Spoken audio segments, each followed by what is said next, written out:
하나님께 이끌리어 일평생 주만 바라면 어려울 때 힘 주시고 언제나 지켜주시리. 주 크신 사랑받는 자 주께서 기억하시리.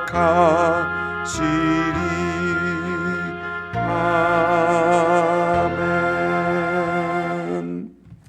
아멘. 민수기입니다. 민수기 1장 47절부터 54절까지입니다. 민수기 1장 47절부터 54절까지 우리 같이 한 목소리로 읽습니다. 그러나 레위인은 그의 조상의 지파대로 그 계수에 들지 아니하였으니 이는 여호와께서 모세에게 말씀하여 이르시되 너는 레위 지파만은 계수하지 말며 그들을 이스라엘 자손 계수 중에 넣지 말고 그들에게 증거의 성막과 그 모든 기구와 그 모든 부품을 관리하게 하라. 그들은 성막과 그 모든 기구를 운반하며 거기서 봉사하며 성막 주위에 진을 칠지며 성막을 운반할 때는 레위인이 그것을 걷고 성막을 세울 때에는 레위인이 그것을 세울 것이요 외인이 가까이 오면 죽일지며 이스라엘 자손은 막사를 치되 그 진영별로 그 각 진영과 군기의 곁에 칠 것이나 레위인은 증막의 성막 사방에 진을 쳐서 이스라엘 자손의 회중의 진노가 임하지 않게 할 것이라. 레위인은 증거의 성막에 대한 책임을 지킬지니라 하셨습니다. 이스라엘 자손이 그대로 행하되 여호와께서 모세에게 명령하신 대로 행하였더라. 아멘. 민수기를 오늘부터 살펴봅니다. 민수기를 영어 성경에서는 Numbers 그렇게 하고 있습니다. 이 이름은 1장과 26장에 두 번 이스라엘 백성이 인구 조사를 한 것에서 Numbers 그런데 사실 이 Numbers라는 이 이름은 70인의 성경 그러니까 히브리 성경을 헬라 성경으로 번역한 성경이죠. 거기에서 이름을 Numbers라고 합니다. 그 성경에서 이름을 Numbers라고 합니다. 그러나 원래 히브리 성경을 보면 발 미드바라고 되어 있어서 그것은 광야에서라는 뜻입니다. 그러니까 히브리 성경과 70인의 성경이 이름이 좀 뉘앙스 다르죠.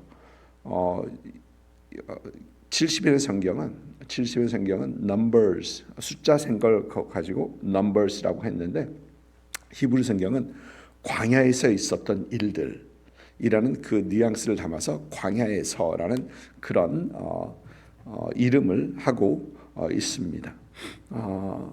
민수기의 저자는 모세로 여겨지고 있죠. 그래서 여러분 잘 아시는 것처럼 모세 오경 중에 하나가 이 민수기입니다. 말씀드린 것처럼 민수기는 두 번의 그 인구 조사를 기록하고 있습니다. 첫 번째 인구 조사는 출애굽 후에 둘째 해 둘째 달 첫날에 하나님께서 인구 조사를 명하십니다.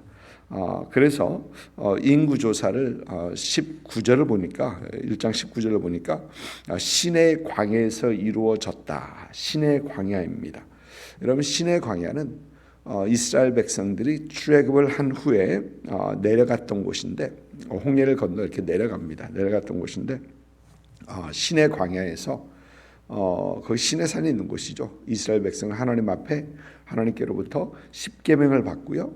또 그들은 장막을 만드는 일을 그 신의 광야에서 진행합니다. 그리고 그들은 거기에서 인구 조사까지 하게 됩니다. 이제 그리고 이 인구조사는 이제 두 번째 치러진 인구조사는 40년 후 모압 평지까지 40년 방황한 후에 모압 평지까지 가서 그곳에서 다시 한번 이루어지게 됩니다. 인구조사는 각 족장들을 선택하고 그 족장들과 함께 모세와 아론 이렇게 함께 인구 조사를 함께 합니다. 인구 조사의 목적은 군사 조직에 있습니다. 군사 조직. 그래서 레위 지파를 제외한 모든 다른 지파들은 20살 이상의 남자들을 남자의 숫자를 셌던 것이죠. 레위 지파는 후에 다시 다르게 인구 조사를 하게 되는데 레위 지파는 20살 이상의 남자가 아니라 1개월 이상의 남자로 상대를 해서 그 숫자를 세게 됩니다. 이해하셨죠? 지파대로 숫자를 세게 되는데 야곱의 아들이 여러분 아시는 것처럼 12입니다. 그러나 레위 지파가 숫자에서 빠지게 되고 그러면 11가 되는데 그것을 누가 채우느냐? 요셉이 빠지고 요셉의 두 아들이 들어갑니다. 므낫세와 에브라임 이 두 아들이 들어갑니다. 그러니까 레위 지파가 빠지고 레위가 빠지고 요셉이 빠지는 대신에 요셉의 아들 므낫세와 에브라임 이렇게 들어갑니다. 그래서 12지파 12로 계산이 되는 거죠.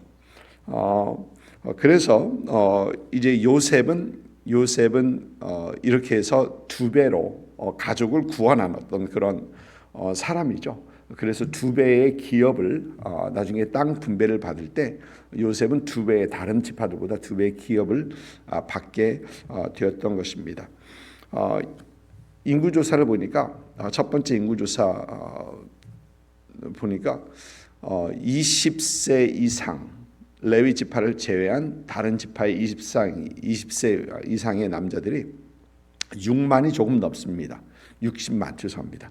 60만이 조금 넘습니다. 그런데 나중에 계수한 레위 지파들을 보니까 레위 지파의 숫자가 2만 2천이에요. 2만 2천입니다. 60만에다가 60만을 12로 나누고 그러면 약 5만 한 에버리지가 5만이 되는데 5만이 조금 넘는 지파도 있고 못 되는 지파가 있습니다. 그런데 레위 지파를 숫자를 세 보니까 2만 2천입니다. 근데 그것도 2만 2천도 20살부터 센 것이 아니고 한 달이죠. 죄송합니다. 한 달 이상의 남자를 센 거기 때문에 터무니없이 모자라요. 터무니없이 적습니다. 더 많아야 되는데 레위 지파는 적습니다.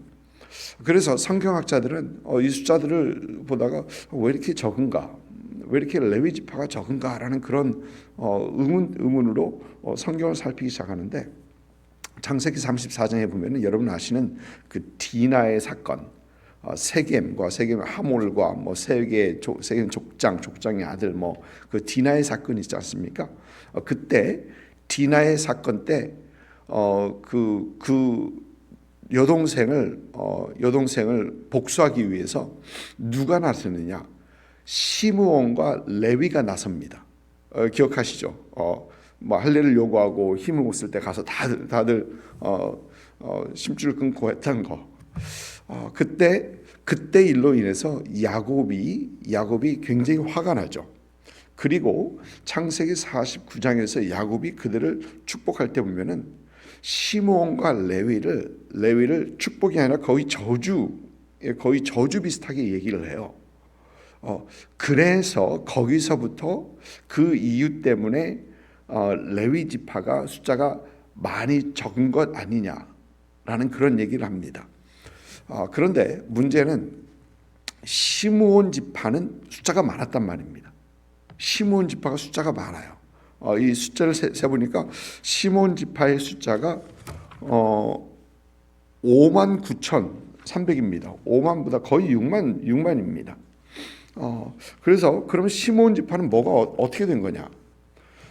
근데 재밌는 건 이런 민수기 26장에서 또 두 번째 인구 조사를 할 때 보니까 다른 지파들은 뭐 늘고 줄고 뭐 다른 지파들은 비슷한데 시몬 지파 숫자가 22,200명이에요. 시몬 지파 숫자가 확 줍니다. 거기에 그 이유는 25장에 있었던 바알 부올의 사건, 거기에 시몬 지파가 음행을 하면서 거기서 사람들이 많이 죽거든요. 근데 거기서 시몬 지파가 거의 많이 죽습니다.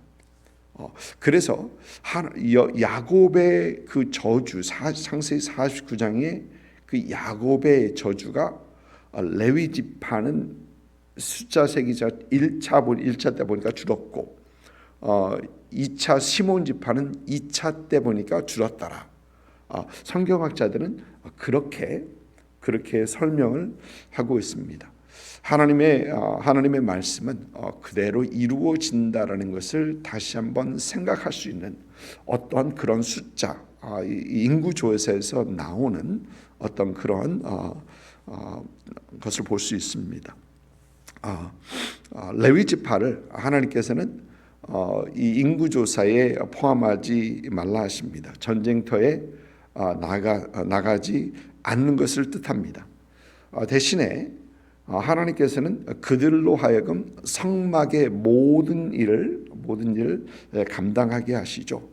성막을 움직일 때 그들이 다 떼어서 챙겨서 가야 되고, 또 성막을 다시 세울 때는 그들이 세우고, 또 성막을 지키고, 나중에 보면 성막에서 제사하는 일을 돕고 모든 일을 돕고 다 돕는, 또 뿐만 아니라 그들은 그들에게 기업이 주어지지 않고 각 이스라엘 지파들 사이에 흩어져서 그들 하나님 말씀으로 세우고 어떤 그런 일들을 레위 지파들은 다 감당을 하게 됩니다. 그것이 다 레위 지파의 몫입니다. 이런 걸 보면서 왜 레위 지파인가? 왜 레위 지파에게 이 일을 맡겼을까라는 그런 생각을 하게 됩니다. 물론 모세가 레위 지파 사람입니다. 그리고 모세의 형이 레위 지파 사람으로서 이미 하나님께서는 그를 제사장으로 삼으셨고 아들까지도 제사장으로 삼으십니다. 그래서 레위 지파이기 때문에 당연히 레위 지파가 이 일을 맡아야 되지 않는가라는 생각을 하게 되는데요. 여러분, 그러나 레위 지파를 택하셨던 이유가 다른 지파들보다 가장 적어서라는 그런 생각을 하게 됩니다. 다른 지파들보다 가장 적어서. 여러분, 신명기 7장을 보니까 하나님께서는 이스라엘을 하나님께서 왜 선택하셨는가에 대한 그 설명이 나옵니다. 7장을 보니까 그들이 다른 민족들보다 수요가 많기 때문이 아니라 오히려 모든 민족 중에 적기 때문이다. 여러분 기억하시죠? 모든 민족 중에 가장 적은 이스라엘을 하나님께서 선택하시고 그들로 하여금 강한 나라로 만드시고 하나님의 일을, 하나님의 구원의 계획을 이루어가는 그 민족으로 하나님께서 삼으셨다라고 하십니다. 여러분, 그러고 보면은 우리 성경에서 보면은 하나님께서 하신 일들이 다 그렇습니다. 여러분, 한 민족을 선택하시겠다고, 한 민족을 시작하시겠다고 하나님께서 선택한 사람이 누굽니까? 아브라함이라는 사람이죠. 아들이 없는 사람, 아내가 아들을 낳을 수 없는 사람, 그런 사람을 선택합니다. 여러분, 출애굽을 위해서 한 사람을 선택하는데 80된 노인입니다. 그것도 40년 동안 광야에서 고립되어 있었던 물론 광야 수업은 철저히 했습니다.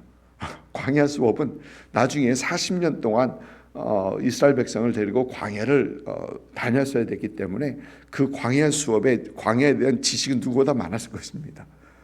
그러나 80대 여러분 저와 여러분 같았으면은 아마 80대 안 골랐을 것입니다. 잠깐 쉬시고 다른 사람에게 하게 하시죠. 근데 하나님께서는 80대 노인을 고르셔서 거기서 그 일을 엄청난 일을 감당하게 하십니다. 그것도 40년 동안 120년 이상까지 살게 하시면서 여러분 이스라엘 왕을 고르는 데 있어서 사무엘상 16장을 보면 다윗을 고르는 그 모습이 나오죠. 근데 다윗을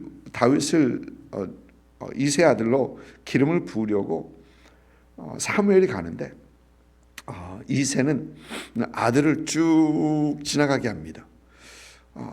그런데 다윗이 보이지 않아요. 다윗은 뭐 하고 있습니까? 밖에서 양이나 치고 있지 않습니까? 그러니까 아버지가 보기에도 왕의 자질이 아니었던 거예요.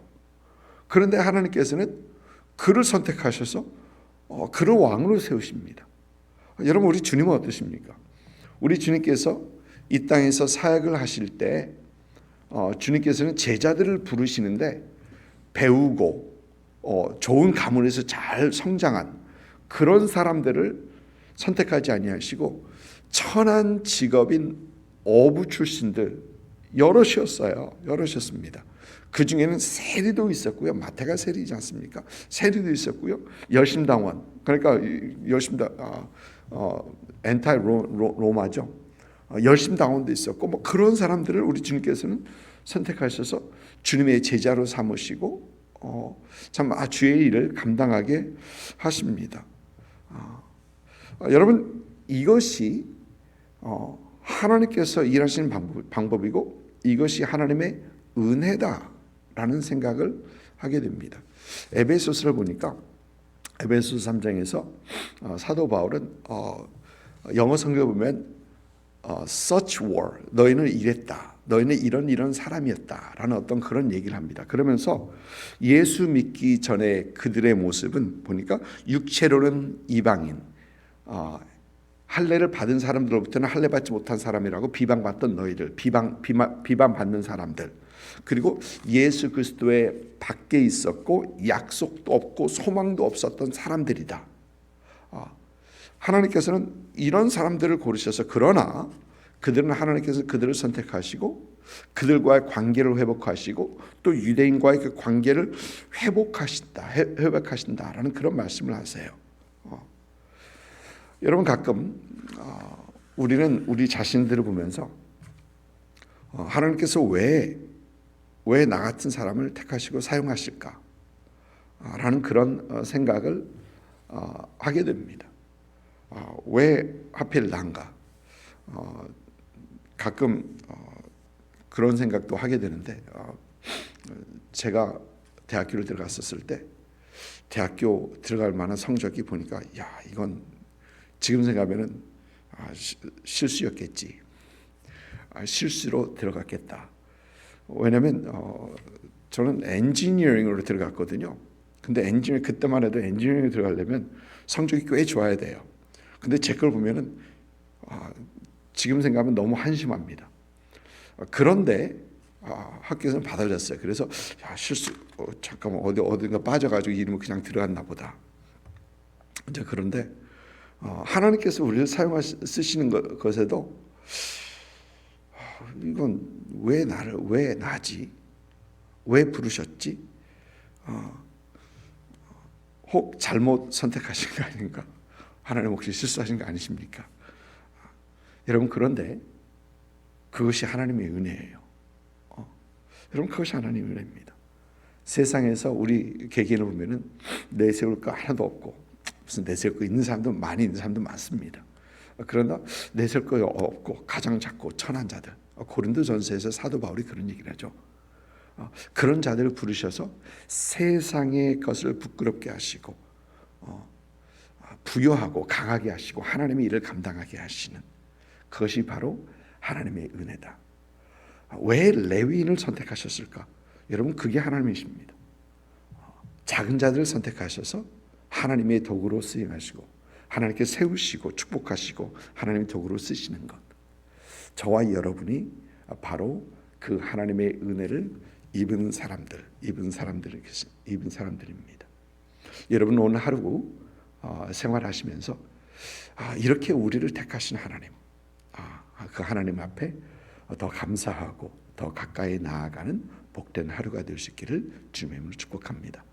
기도하십시다.